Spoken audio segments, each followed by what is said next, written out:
So இப்போ the ultimate கொஸ்டின்கான நேரம். Deadpool and வூல்வரைனுக்கு part 2 வருமா வராதா?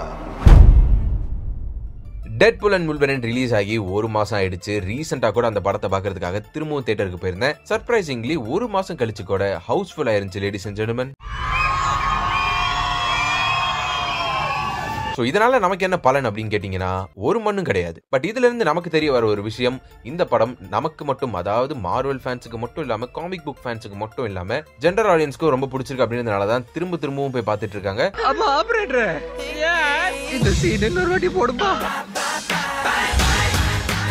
எல்லாரும் பார்த்துருப்பீங்கன்னு நினைக்கிறேன். $1.2 பில்லியன் இந்த படம் வேர்ல்டு வைட் கலெக்ட் பண்ணிருக்கு. 1 பில்லியன் அப்படின்றது ஒரு R-rated மூவிக்கு ரொம்பவே அதிகம். ஸோ ஜோக்கர் 1 பீட் பண்ணி நம்பர் 1 R-rated மூவி அப்படின்ற ஒரு பட்டத்தை எடுத்திருக்கு. நிறைய விஷயங்களை இந்த படம் இன்ட்ரடியூஸ் பண்ணிச்சு. இன்னும் சொல்ல வேண்டிய கதைகள்ன்றது நிறையவே இருக்கு. ஃபேன்ஸ் மத்தியில ஏகப்பட்ட கொஸ்டின்ஸை எழுப்பியிருக்கு. ஸோ அந்த எல்லா கொஸ்டின்ஸ்க்குமே ஆன்சர் பண்ற மாதிரி ஒரு சீக்வல் எடுக்கிறதுல எந்த விதமான ஒரு தப்புமே கிடையாது.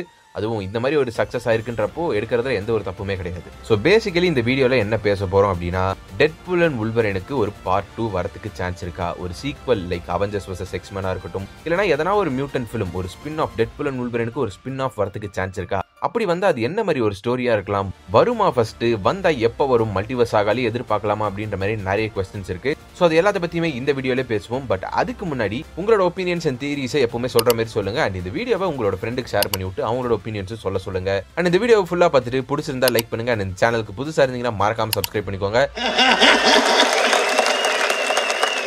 வாய்ப்பில்லை ராஜா, வாய்ப்பு கிடையாது.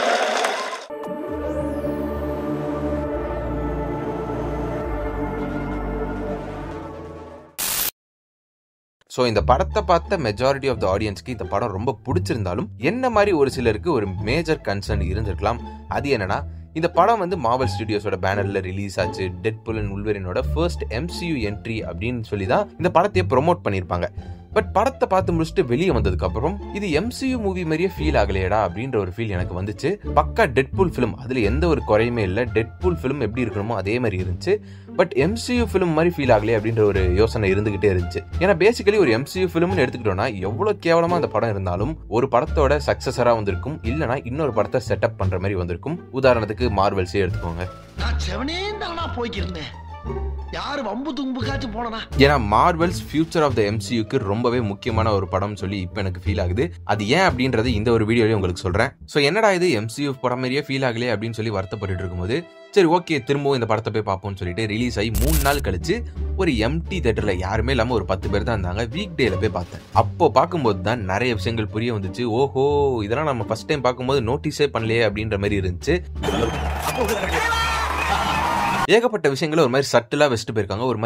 ஒரு மாதிரி ஓப்பனா சொல்லாம, ஒரு மாதிரி பயங்கரமா எக்ஸ்பிரசிவா சொல்லாம, பயங்கரமான ஒரு செட்டப் மாதிரி கொடுத்துட்டு போகாம அங்கங்க இந்த MCUக்கான ஒரு ஃபியூச்சருக்கு செட்டப் மாதிரி வச்சுட்டு போயிருக்காங்க. சோ அது எல்லாத்தையுமே 1 by 1 இந்த வீடியோல பார்ப்போம். பட் ஃபர்ஸ்ட் ஆஃப் ஆல், இந்த படத்துல இன்ட்ரோடியூஸ் ஆன ஆங்கர் பீயிங்ஸ் அப்படின்ற கான்செப்ட் ஃபியூச்சர் ஆஃப் த MCUக்கு ரொம்ப ரொம்ப முக்கியமான ஒரு கான்செப்டா இருக்க போகுது. இப்போ டெட்பூல் அண்ட் வூல்வரைனுக்கே ஒரு சீக்வல் வருது அப்படின்னா இந்த கான்செப்ட் இல்லாம அந்த படம் இருக்கவே முடியாது. சாரி, தமிழ்ல பார்த்தவங்க வந்து ஆதார சக்தின்ற பேர்ல பார்த்திருப்பீங்க. ஒரு யூனிவர்ஸ்ல இருக்க ஆதார சக்தி, அதாவது ஆங்கர் பீயிங் இறந்து போயிட்டா அந்த யூனிவர்ஸே அழிஞ்சிரும் அப்படின்றதான் கான்செப்ட். ஏன் நான் இந்த ஆங்கர் பீயிங்ஸ்ன்ற மேட்டர் வந்து ரொம்ப இம்பார்ட்டன்டான விஷயம் அப்படின்ற மாதிரி சொல்ல வரேன்றது, ரீசெண்டா நான் போட்ட secret wars comic explanation video பார்த்தவங்களுக்கு நான் ஏன் அப்படி சொல்ல வரேன்றது புரியும். சீக்ரெட் வார்ஸ்ல பேசிக்கலி மாலிக்யூல் மேன் அப்படின்னு சொல்லி ஒரு கேரக்டர் இருக்கும். சோ மேட்டர் என்னன்னா, ஒவ்வொரு யூனிவர்ஸ்லயும் ஒரு மாலிக்யூல் மேன் இருப்பாங்க. அந்த மாலிக்யூல் மேன் இறந்து போகும்போது அந்த மொத்த யூனிவர்ஸே அழிஞ்சிரும். கேட்கறதுக்கு ஆங்கர் பீயிங் மாதிரியே இருக்கா?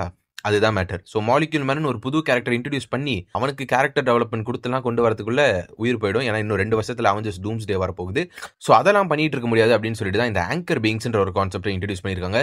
லிட்டரலா சேம் கான்செப்ட் தான், பட் டிஃப்ரெண்ட் கேரக்டர்ஸ் வச்சு கொண்டு போக போறாங்க. ஏன்னா வெல் நோன் ஃபேசஸ் லைக் ஒரு ஸ்பைடர்மேன் எடுத்துக்கோங்க, டாக்டர் ஸ்ட்ரேஞ்ச் எடுத்துக்கோங்க, இவங்க எல்லாம் வந்து ஒரு யூனிவர்ஸோட ஆங்கர் பீயிங்ஸ் வச்சிட்டோம் அப்படின்னா ஈஸியாவே ஃபேன்ஸ்க்கு புரிஞ்சிடும். எந்த ஒரு கேரக்டர் டெவலப்மெண்ட்டும் தேவையில்ல. சோ அதுக்காக தான் இதை பண்ணிருக்காங்க.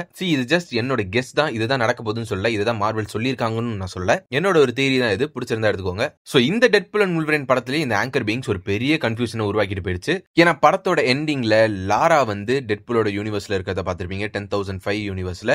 அண்ட் ஆல்சோ உல்வரைனும் அவர் கூடயும் இருக்கிறத பார்த்திருப்பீங்க. ஸோ இவங்க இருக்கிறது 2024. அப்படின்னா அதே டைம்ல இன்னொரு உல்வரைனும் இருக்கணும். லாரா பிறந்துட்டாங்களான்னு தெரியல, மேபி பிறந்திருக்கலாம். அப்படியே பிறந்திருந்தாலும் இன்னொரு லாராவும் இருக்கணும். ஸோ பேசிக்கலி ஒரே டைம்ல 2 லாரா, 2 வுல்வரின் ஒரே யூனிவர்ஸ்ல இருக்காங்க. சோ இதுவே ஒரு பெரிய கன்ஃபியூஷன் உண்டாக்கிடுச்சு தான் சொல்லணும் டைம்லைன் பொறுத்த வரைக்கும். நான் ஏன் இப்போ ஒரே டைம்ல 2 வுல்வரின் 2 லாரா இருக்காங்க அப்படின்னு சொல்றேன்னா, லோகன் படம் 2029ல நடந்துச்சு. சோ அது வந்து ஃபியூச்சர். நான் ஆல்ரெடி எக்ஸ்மெனோட ரீகேப் சீரிஸ்ல சொல்லியிருப்பேன். அது ஒரு ஆல்டர்னேட்டிவ் ஃபியூச்சரா பாத்துக்கோங்க அப்படின்னு சொல்லிட்டு இவங்க இப்ப 2024ல இருக்காங்க. அப்புறம் எப்படி டெட்பூல் போயிட்டு வுல்வரினோட கிரேவை தோண்டி அவரோட எலும்பு கூட எல்லாம் எடுத்து சண்டை போட்டுட்டு இருந்தான்னு கேட்டீங்கன்னா, அவரும் ஃபியூச்சருக்கு தான் போயிருக்கணும். ஏன்னா அவர் கையில அந்த டெம்பேடுன்றது இருந்துச்சு. அதை வச்சு எந்த டைமுக்கு வேணாலும் அவரால் போக முடியும். சோ பாசிபிளி ஃபியூச்சருக்கு போயிட்டு லோகன் செத்தது உண்மைதானா அப்படின்ற மாதிரி பாக்குறதுக்கும் போயிருக்கலாம். இதுவே ஒரு பெரிய ரீசன் தான் எதுக்காக அடுத்த ஒரு சீக்வல் வரணும், எதுக்காக டெட்பூல் அண்ட் வுல்வரின் பார்ட் 2 வரணும்னு சொல்லி. ஏன்னா யோசிச்சு பாருங்க, 2 வுல்வரினும் மீட் பண்றாங்க, ஆல்ரெடி எக்ஸ்மென்லாம் வேற இருக்காங்க, நிறைய கன்ஃபியூஷன்ஸ் வரும். சோ அதுவே ஒரு பெரிய பிளாட் உங்களுக்கு கொடுக்கும். அதை வச்சு ஈஸியாவே ஒரு படத்தை எடுத்துட்டு போகலாம்.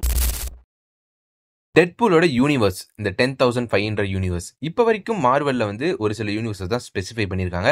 லைக் மெயின் யூனிவர்ஸ் 616 யூனிவர்ஸா இருக்கட்டும், டெட்பூலோட 10,005 யூனிவர்ஸா இருக்கட்டும், மைல்ஸ் மொரால்ஸோட 1610 யூனிவர்ஸா இருக்கட்டும், அண்ட் இலுமினாட்டியோட 838 யூனிவர்ஸா இருக்கட்டும். இதெல்லாம் தான் மார்வெல் ஃபோக்கஸ் பண்ணியிருக்க universes. So secret Wars basically கடைசியில் 2 யூனிவர்சஸ் மட்டும் தான் பாக்கி இருக்கும். ஒன்னு வந்து 616, இன்னொன்னு 1610. 616 ஃபுல்லா சூப்பர் ஹீரோஸை ஃபோக்கஸ் பண்ணியிருக்கும், 1610 சூப்பர் வில்லன்ஸை ஃபோக்கஸ் பண்ணியிருக்கும். பட் அப்படியே இங்க லைவ் ஆக்ஷன், அதாவது இப்போ போயிட்டு இருக்க இந்த கதைகளுக்குள்ள வந்தோம்னா 1610 யூனிவர்ஸ் வந்து ஃபுல்லா ஸ்பைடர்மேன் மட்டும் தான் காமிச்சிருக்காங்க. ஸோ அந்த யூனிவர்ஸ், அதுவும் சோனியை ட்ரஸ்ட் பண்ணிலாம் இவங்க ஃபியூச்சர் ஆஃப் மார்வெலை பில்ட் பண்றதுக்கான சான்ஸ் இல்லை. அதனால அந்த யூனிவர்ஸ் அப்படியே தட்டி விட்டுருங்க. அண்ட் அப்படியே 838 யூனிவர்ஸ் போனோம்னா அந்த யூனிவர்ஸையும் மார்வெல் திரும்ப ரீவிசிட் பண்றதுக்கான சான்சஸ் வந்து லைக் ஃபோக்கஸ் பயங்கரமான லைக் பிரைமரி ஃபோக்கஸ் போடுறதுக்கான சான்சஸ் வந்து கம்மின்னு தான் எனக்கு தோணுது. ஸோ அந்த யூனிவர்ஸையும் அப்படியே தட்டி விட்டுருங்க. மீதி இருக்கிறது இந்த 10,005 யூனிவர்ஸ் அண்ட் 616 யூனிவர்ஸ். பாசிபிளி இந்த 2 யூனிவர்ஸ் தான் கடைசியில மீதி இருந்து இந்த 2 யூனிவர்ஸ் கொலைட் ஆகிற மாதிரி போகலாம். அண்ட் மார்வெல்ஸ் படத்துல மோனிகா ராம்பு கடைசியில போய் விடுற யூனிவர்ஸ் என்ன அப்படின்னு கேட்டீங்கன்னா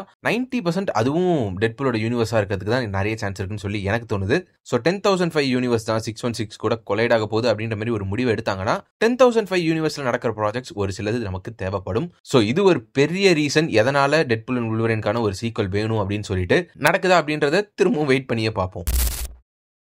இந்த படத்துல பாரடாக்ஸ் டெட்பூலை மீட் பண்ணி டெட்பூலோட யூனிவர்ஸ்ல இருக்க வுல்வரின் இறந்து போறதுனால அவரோட யூனிவர்ஸ் வந்து அழிய போகுது அப்படின்ற மாதிரி சொல்லியிருப்பாரு.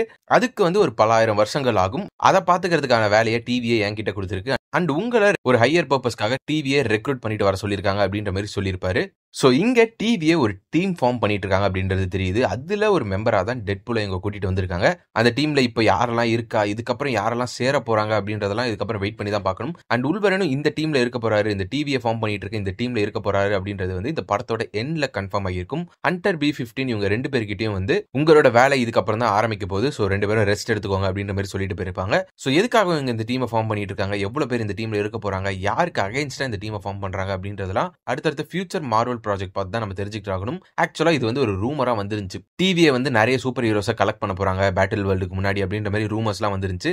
அந்த ரூமர் இப்போ உண்மையாகி இருக்கு. சொல்ல முடியாது, எப்படி சீக்ரெட் வார்ஸ்ல மிஸ்டர் ஃபேண்டாஸ்டிக் ஒரு ஷிப்பை ரெடி பண்ணி அதுல இருந்து ஒரு சிலர் மட்டும் தப்பிச்சு போயிருப்பாங்கல்ல, அந்த மாதிரி டிவியை ஒரு ஷிப்பை ரெடி பண்ணி ஒரு சில குறிப்பிட்ட சூப்பர் ஹீரோஸை மட்டும் காப்பாத்தி அவங்கள டாக்டர் டூம்க்கு அகேன்ஸ்டா யூஸ் பண்ற மாதிரி கதை வந்து போகலாம். ஸோ நான் என்ன பேசுறேன் அப்படின்றது வந்து கண்டெக்ஸ்ட் புரியணும்னு நினைச்சீங்கன்னா இதுக்கு முன்னாடி போட்ட வீடியோ போய் பாருங்க. நான் அதை ப்ரொமோட் பண்ணணும் அப்படின்றதுக்காக சொல்லல, இப்போ சொல்லிட்டு இருக்க விஷயங்கள் உங்களுக்கு புரியணும் அப்படின்றதுக்காக தான் சொல்றேன். ஸோ பார்ப்போம் என்ன பண்ண போறாங்க அப்படின்னு சொல்லி வெயிட் பண்ணி பார்ப்போம்.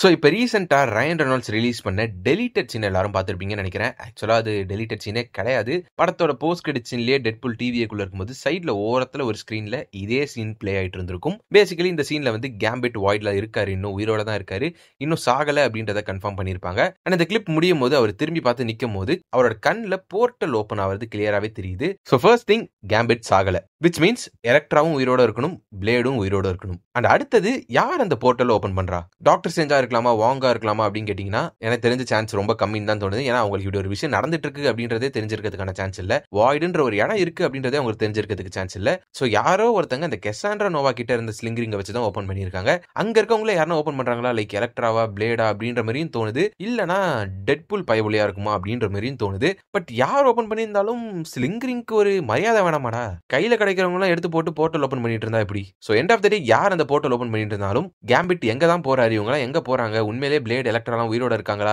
உயிரோட இருந்தா எந்த யூனிவர்ஸ்க்கு இவங்க போறாங்க, டெட்பூலோட 10,005 யூனிவர்ஸ்க்கே வந்து சேர்றாங்களா எல்லாரும், இல்லனா MCUக்கு போறாங்களா அப்படின்ற மாதிரி நிறைய क्वेश्चंस வருது. பாசிபிளி கேம்பிட் வந்து 10,005 யூனிவர்ஸ்க்கு வரதுக்கான சான்சஸ் தான் நிறையன்னு தோணுது. ஏன்னா அது எல்லாமே மியூட்டன்ஸ் சார்ந்த இருக்க ஒரு யூனிவர்ஸ்ன்றதுனால கேம்பிட் அங்கே வரதுக்கான சான்ஸ் இருக்கு. பிளேட் அண்ட் எலக்ட்ராவும் கூட வந்திருக்கலாம். ஏன்னா பிளேட் அண்ட் எலக்ட்ராக்கு திரும்ப போறதுக்கு ஒரு யூனிவர்ஸ் இல்லை அப்படின்னு தான் நான் நினைக்கிறேன். ஏன்னா படத்திலேயே பிளேட் வந்து சொல்லியிருப்பாரு, டிவியை வந்து என்னோட யூனிவர்ஸை காப்பாற்றுறதுக்கு என்ன விடலை அப்படின்ற மாதிரி சொல்லியிருப்பாரு. பாசிபிளி அவங்க திரும்ப போகிறதுக்குன்ட்டு ஒரு யூனிவர்ஸே இல்லாமல் இருக்கலாம். அண்ட் அவங்க வந்து டெட்பூலோட யூனிவர்ஸ்லேயே கண்டினியூ பண்ணுற மாதிரியும் இருக்கலாம். இதெல்லாமே அசம்ஷன் தான். அவங்களா ஆன்சர் கொடுத்தா மட்டும்தான் அதை பற்றி நம்மளால பேச முடியும். ஸோ அவங்க ஆன்சர் பண்ணணும் அப்படின்னா அதுக்கு ஒரு படம் வரணும். ஸோ இப்போ த அல்டிமேட் கொஸ்டின்கான நேரம். டெட்பூல் அண்ட் வூல்வரைனுக்கு பார்ட் 2 வருமா வராதா? சாரி, எனக்கு தெரியாது. எப்போன்னு தெரியல, கண்டிப்பா வரும்.